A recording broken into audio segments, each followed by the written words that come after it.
죽음과 수명, 하나님이 알려주신 비밀. 몇 년 전 하나님께서 제게 말씀하셨습니다. 내 아버지의 생애가 이제 끝에 이르렀단다. 내년에 죽을 것이다. 저는 순간 마음이 무너져 여쭈었습니다. 하나님, 아버지가 더 오래 살도록 기도해도 되겠습니까?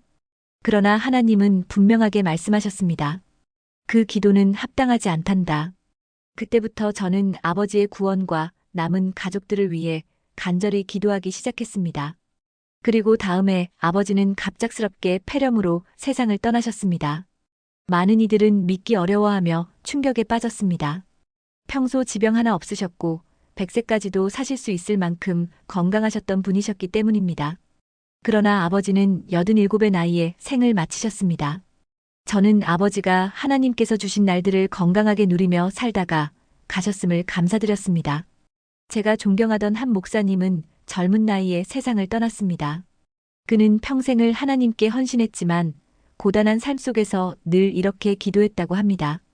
하나님, 제가 죽을 병에 걸리면 치료하지 않게 하시고 곧장 천국으로 데려가 주십시오. 실제로 암에 걸렸을 때 그는 치료를 거부하고 세상을 떠났습니다.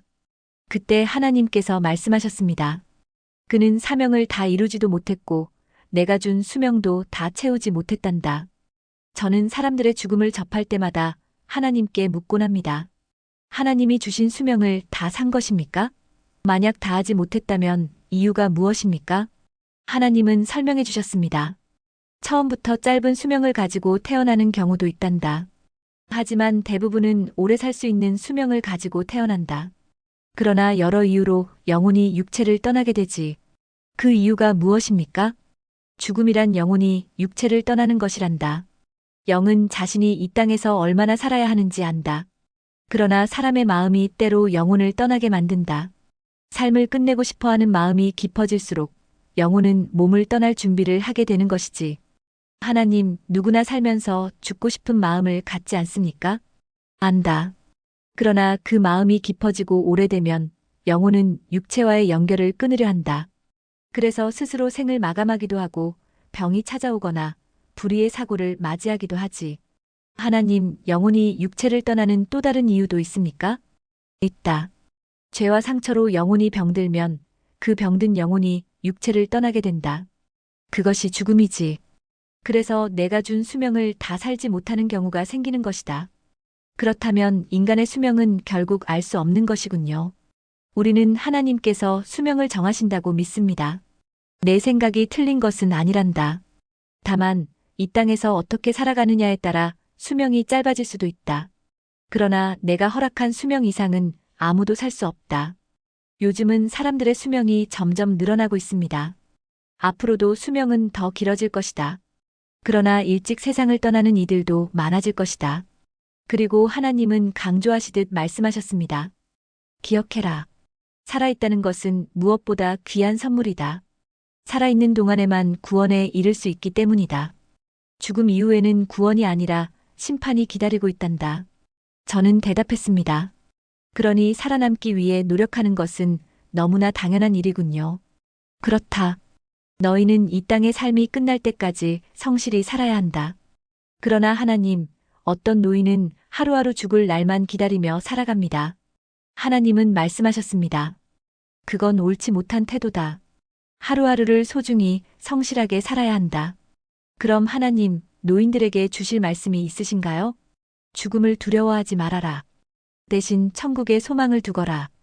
그건 노인들만이 아니라 우리 모두에게 필요한 말씀이군요. 그런데 하나님, 자신이 정말 천국 백성인지 어떻게 알 수 있습니까? 하나님은 말씀하셨습니다. 너희 마음에 천국이 이루어져 있는지 보면 된다. 내 마음에 천국이 있다면 너는 분명히 천국의 백성이다. 하지만 하나님, 제 마음이 늘 천국 같은 건 아니에요. 때로는 화가 나고 죄를 짓기도 합니다. 그럴 때는 너 자신을 내려놓으면 된다. 그게 참 어렵습니다, 하나님. 그래서 천국에 이르는 길이 쉽지 않은 것이란다. 하나님, 제 수명은 어떻게 될까요? 내가 너에게 충분한 시간을 주었다. 내가 살기를 원하고 몸을 잘 관리하며 영혼이 병들지 않도록 한다면 내 생애를 다 누릴 것이다. 하나님, 질병으로 고통받는 이들에게 말씀해 주실 수 있나요? 얘야, 영혼이 잘 되면 범사도 잘 된다. 이는 육체도 마찬가지란다. 그러면 질병은 영혼의 문제입니까? 그렇다. 당사자의 영혼 문제일 수도 있고 세대를 따라 내려온 죄의 결과일 수도 있다. 결국 모든 질병의 뿌리는 죄가 세상에 들어왔기 때문이지. 그렇다면 성령으로 충만하고 영적으로 건강하면 질병은 떠나갑니까? 치유는 그렇게 이루어지기도 한다. 그러나 때로는 질병이 그 사람에게 유익을 주기도 한다. 제가 말씀드렸습니다. 예수님이 고치신 소경처럼 하나님의 영광을 드러내기 위해, 또 바울처럼 겸손하게 하기 위해 질병이 허락되는 경우도 있겠지요. 사실 우리는 질병의 근본적인 이유를 다 알 수는 없습니다. 그러니 병으로 힘들어하는 이들에게 한 말씀 해주세요. 하나님은 말씀하셨습니다. 두려워하지 말아라.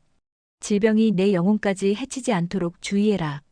저는 제 마음을 고백했습니다. 하나님, 어떤 사람은 질병 때문에 오히려 믿음이 더 깊어지고 어떤 사람은 믿음이 무너져버리기도 합니다. 저는 몸이 아프면 오히려 하나님 앞에 두 손 들게 됩니다. 모든 걸 내려놓게 됩니다. 제 의지도 열심도 계획도 하나님 알아서 해주세요. 하고 맡기게 됩니다. 하나님은 대답하셨습니다. 그렇단다. 그것이 바로 질병을 통해 얻는 유익이지.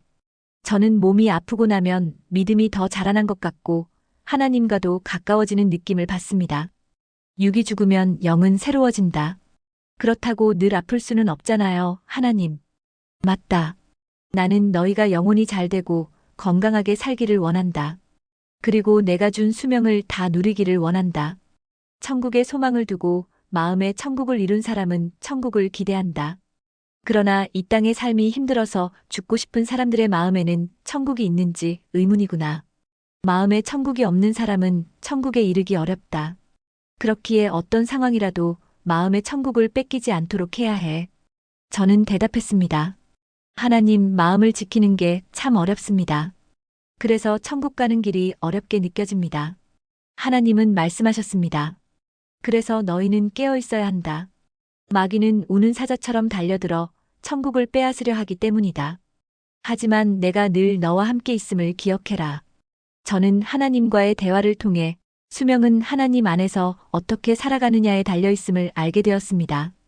그리고 무엇보다 중요한 것은 살아있는 동안 마음에 천국을 이루는 것임을 깨달았습니다. 오늘 하루를 성실히 살아내며 제 안에 천국을 지켜가고 싶습니다. 하나님께서 제게 주신 수명을 온전히 누리게 하시고 마침내 영원한 천국으로 인도하실 것을 믿습니다.